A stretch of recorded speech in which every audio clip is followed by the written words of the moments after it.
Thank you very much, folks. Thanks for your patience and giving us this opportunity to speak with you today. We've come a long way. We've come all the way from Australia with the hope of meeting qualified Irish educators who are looking to travel and do what the Irish have done for centuries, and that is take their skills further afield, get an experience in Australia, and then maybe stay in Australia or return to their homeland.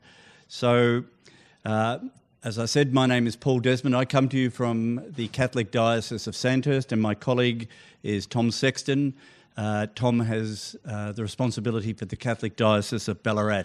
Together we oversee some 95 primary schools and 25 secondary schools. It is very much a system for Irish educators in which they would feel at home, because the system reflects the Irish system because of our history. Over the decades, many Irish educators have worked in Australia.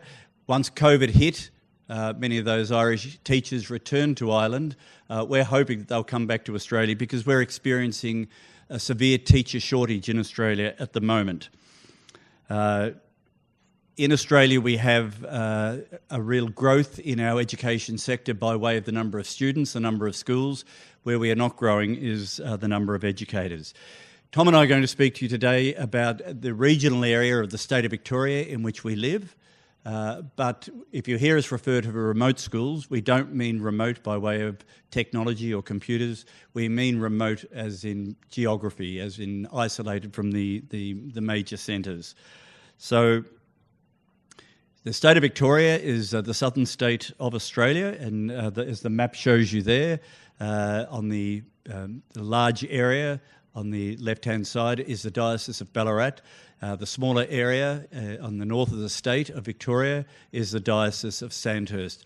In Australia, we have three sectors: the government sector, the Catholic sector, and the independent sector. Obviously, we represent only the Catholic sector. We rely very heavily upon government funding. The government is very generous to us, and our schools are very contemporary learning spaces. They're good places to be. We educate about 25% of the children right across Australia. So in order to do so, we need good women and men standing in front of them who are qualified and experienced. In many of our sectors, for those of you who are considering moving to Australia, in many of our sectors, we also have other shortages as well. So if you have a partner or a spouse who think, well, there's no work for me in Australia, I can guarantee you in Australia there is work in virtually every sector. And as Tom will explain to you in a few moments, we will give you great support, not only in you coming, but anybody you need to bring by way of your partner or your children. They would be made very welcome in Australia. A moment ago, I touched on why Ireland. The Irish Catholic Church helped establish the education system in Australia. The bishops came back, and many nuns and religious priests and brothers and so on came and helped us build the system of education which we rely upon back home. Tom. Thanks, Paul. So we are looking for kindergarten, primary and secondary trained teachers, as well as psychologists and speech therapists. We have a new industrial agreement, which means that we need more teachers for the same amount of children that we've already got. And as Paul has said, we are growing in the numbers of schools and children in our schools. So we've got a perfect storm in terms of a teacher shortage. We have some beautiful buildings and some renovations that have been done in the last decade, and we just want to spend a minute showing you some of those right now.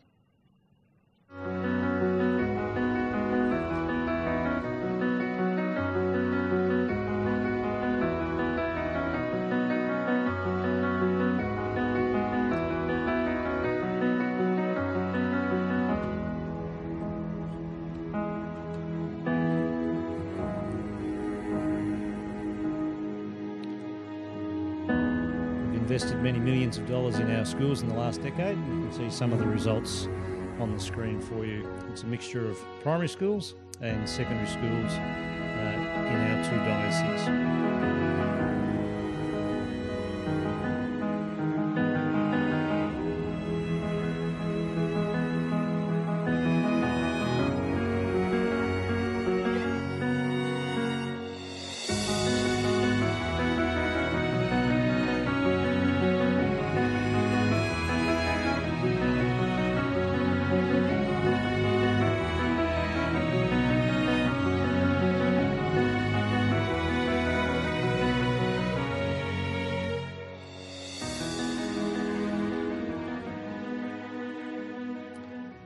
So we do have some world-class facilities if you choose to come to Australia. So if you turn up, what would happen? What would your hours of work be? What are the nitty-gritty? So you would work a 38-hour week. If you were in secondary school or post-primary, you would have 19 hours of face-to-face teaching time a week.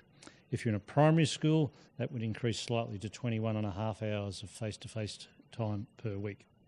The remaining time in that 38-hour week would be planning, correction, working with your other fellow teachers to plan future lessons, yard duty as well. We run a 4-term year in Australia. We start in very late January and go for roughly 10 weeks. Then we have a 2-week break and we repeat that 4 times throughout the year. At the end, at Christmas, we finish towards mid to late December and we have a 6-week break over Christmas before resuming that cycle again. In terms of pay, as part of the visa arrangements, which we'll talk about shortly, you need to have 2 years' experience teaching before you'll be granted a visa to come to Australia at the moment, although we're hoping that the government might relax that requirement soon. So you'll come over as in your 3rd year of teaching. Australian dollars up there, but the euro's also there, so about $53,000 euro would be your starting wage as a 3rd year teacher in Australia. Then there's a rate there for 6 years and then 11. Once you get to the 11 years plus, you're at the top of our scale, and that equates to around about €74,000 per year. In each of our schools, you may get the opportunity to take a position of leadership, some extra responsibility, organising something a little extra other than your classroom duties. And depending on how important that role is, you'll get an allowance, a POL, a position of leadership allowance. And you can see the rates there, 1, 2, 3 and 4. So that would be added to your starting salary. In addition to that, because we're so keen, and as Paul said, we've got such a desperate shortage, we will pay you $3,300 in relocation costs to come out to Australia.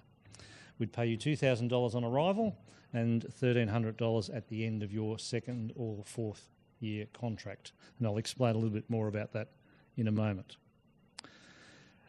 Some of our schools are further away from large centres than others. So these small rural schools are a bit harder for us to staff, so we're putting extra incentives into these schools.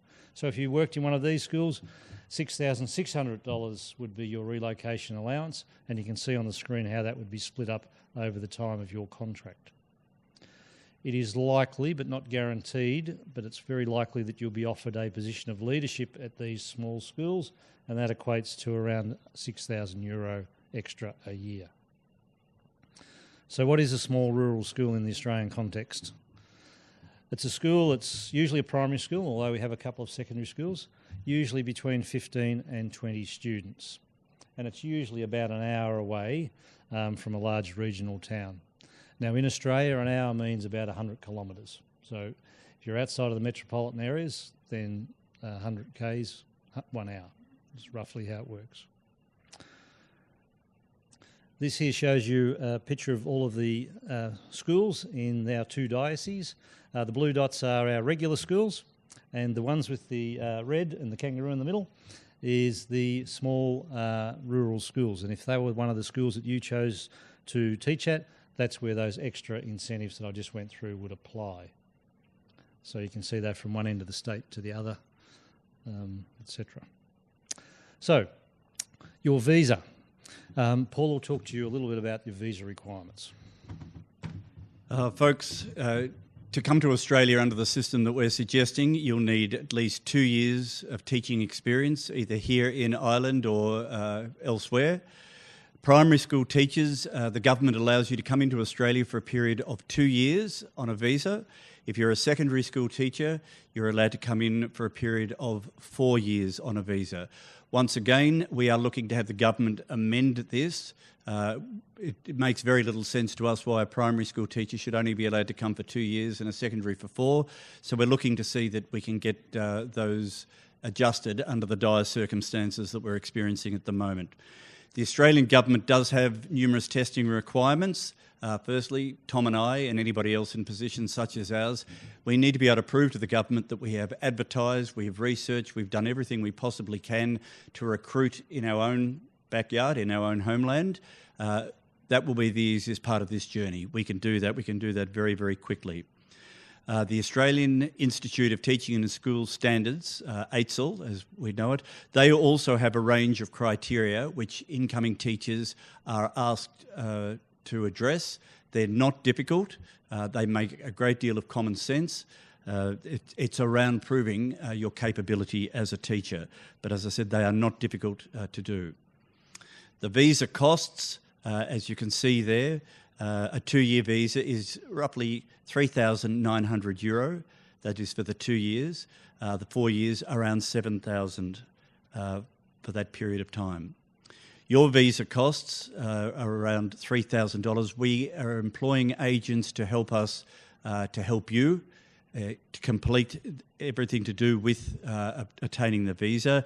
And we will also consider picking up part of your visa costs as well. That is how keen we are to have experienced, qualified, skilled Irish teachers come and join us. As Tom mentioned a moment ago, the more remote the school or the more distance from a major centre, the greater the input on our part. AITSL also asks that same entity I spoke of a moment ago. It's a live link on our website so that you can see all of these slides on our websites. AITSL will ask for basic things such as prove that you are who you say you are. Any country would ask you to do that. We need to see your initial teacher qualifications as well as your ongoing qualifications that you may have gained along the journey. And there is a simple test of proficiency in the English language. Many educators have come to us from around the world. English is the language that we speak in our schools. We do teach other languages, so if you have a second language, that makes you even more attractive to us as a potential teacher in one of our schools. The Victorian Institute of Teaching is the peak body, the regulatory body, of which I am the Deputy Chair. It is run by the state government. They look at the qualifications and make the judgment this person will fit. Irish qualifications are almost automatically approved. They are very, very similar to our own. The possibility that you would ask for any further proof around that would be minimal. The total amount of higher education study completed by the applicant, you have to be able to show that I've done 4 years of study at tertiary to become a teacher. You would also be asked to show that your degree, you receive 45 plus days of teaching practice. So if you have been in the service for a long period of time, that would state itself. But if you were just coming into that time frame of which I spoke before, 2 years in the workforce, you would need to be able to show us that your teacher training included this period. For those of you who are Irish, if your degree was completed in Gaelic, and I don't know if that's common here or not, but we have spoken with a couple of people who have studied in Gaelic, you'd be required to complete the English language test as well. The Victorian Institute of Teaching, as is common sense anywhere, asks for a criminal record check to be completed in Australia, and I think we would all understand why that is an absolute necessity. That we're not only putting the best in front of our children, we're putting the safest as well.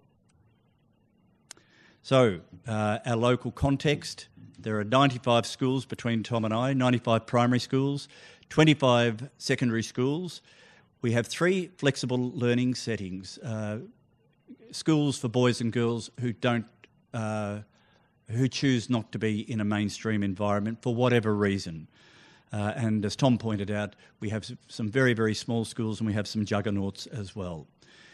Traditionally, the schools have a parish link. That is no longer the case. They are still connected with parish, but the schools now belong to a company either run by Tom or run by me, and we both have religious institute schools in our backyard, such as the Sisters of Mercy, the Christian Brothers, the Maris Brothers, the FCJ Sisters, so on and so forth. Thanks, Paul.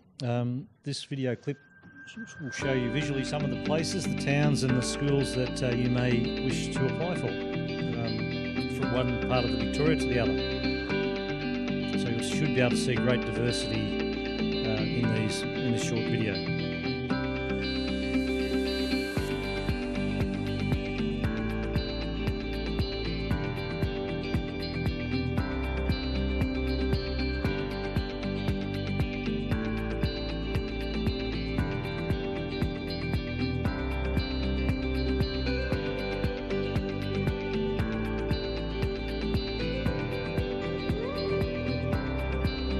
That's our smaller school, and that was the whole class that you could see there.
So you might have seen in that video that we're a nation of migrants. There are many different nationalities. One of the schools I was principal at in Shepparton, we had 40 different nationalities.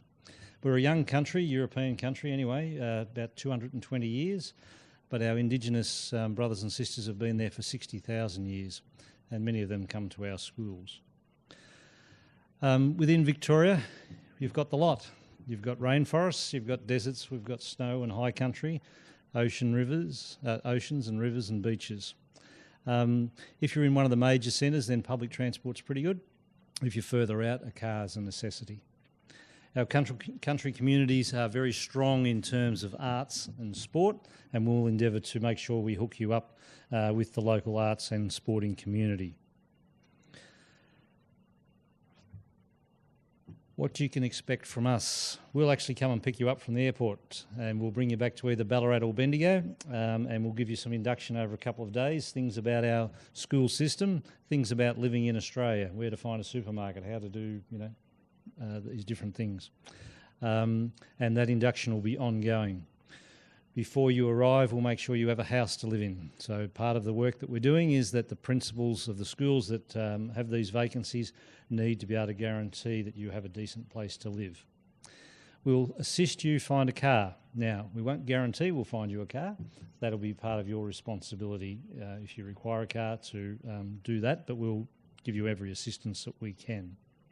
We have reciprocal healthcare rights, so if I tumble off the stage today and go to a hospital in Ireland, I'll be covered. If you do the same in Australia, you will be covered. However, you might wish to take out your own private health insurance, because if you need to go to the doctor for a sprained ankle or something else less major, there will be a cost for that, for all Australians as well, not just for people who come to us from overseas. We'll ensure there's ongoing support so that when you come to us for either that 2 or 4 years, we're going to look after you for that 2 or 4 years, not just the first few weeks. We'll make sure there's things like face group groups, and also some physical times when you get together with one another physically at different times across the year. Paul, do you want to finish Thanks very off? much. Yes, thanks, Tom. In conclusion, folks, if I could draw your attention to this pamphlet, which out at our booth, if you walk straight down this corridor here, we're the third from the end on this side, but in this corridor. Further information, Tom and I will be back there, and we have an assistant there as well. You could pick up this brochure. There is a QR code here in this corner of this brochure. That will take you to both our websites. You can see the slideshow that we've used today. Many of your further questions will be answered then, or Tom and I can be out there to answer any questions you may still have. At some stage in the very near future, if you are considering coming to us, we'll ask you to register via the QR code to provide us with your curriculum vitae and the names of referees, and there the online process begins. The visa, as I said before, we have lawyers working for us back home, so we'll give you a great deal of assistance there. The Victorian Institute of Teaching process, where you get yourself registered as a teacher in our country, we will give you further assistance there. We are cognizant of the fact that many of you would not be able to take up this opportunity in Australia until June, when your school year ends. Ours ends in December, yours ends in June. We are patient people. We will wait for you to get the right women and the right men standing in front of kids. And Tom and I are just so mindful that kids get one go at their education. So we've come looking for you, because at the moment, on every international standard, the Irish are the best educators on this planet. We need you to come to us so that we can give our kids the best in opportunities. We will be patient. The principals know you may not be able to come until June. If you can start earlier, well and good. But if it's a wait till June, you'll find us waiting for you. So, we can't take questions in here, and there is a speaker getting ready to come on board. Tom and I are going to head straight back out to our booth. If you would like to come and meet us, collect one of these, get the QR code. We would love to see you there. Thank you for listening to us. God bless you all. Thank you very much.